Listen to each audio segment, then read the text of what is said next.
कब से हूँ घर में पड़ी पड़ी, मेरी सखियाँ सब ससुराल गई, मैं देखते रह गई खड़ी खड़ी।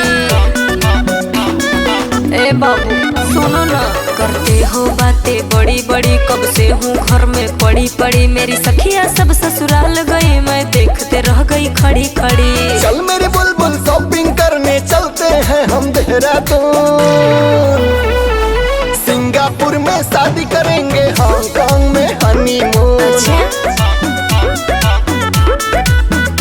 हाँ सिंगापुर में शादी करेंगे, हांगकांग में हनीमून। चुप रहो।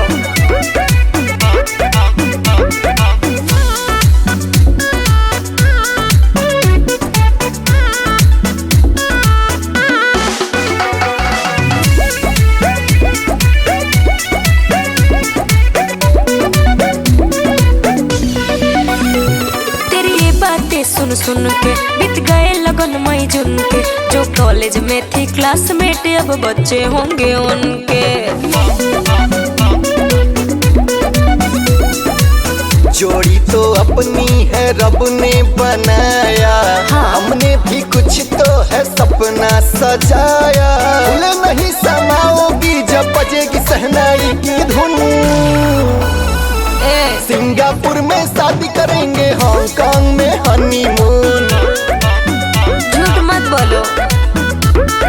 सिंगापुर में शादी करेंगे, हांगकांग में हनीमून।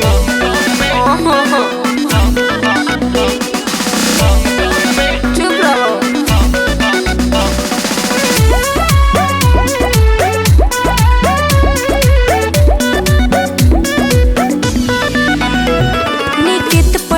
भारी अब सुन मेरी बातें सारी, तेरे चक्कर में अपने घर में कब तक बैठूंगी कुंवारी। हो जा तू रेडी, हम शिवम को बुलाते हैं, हाँ? नाइट में फ्लाइट वाली टिकट कटाते हैं, सुधाकर सब अरेंज करेगा शादी का मंडप बैलून। सिंगापुर में शादी करेंगे, हांगकांग में हनीमून। हाँ सिंगापुर में शादी करेंगे, हांगकांग में हनीमून।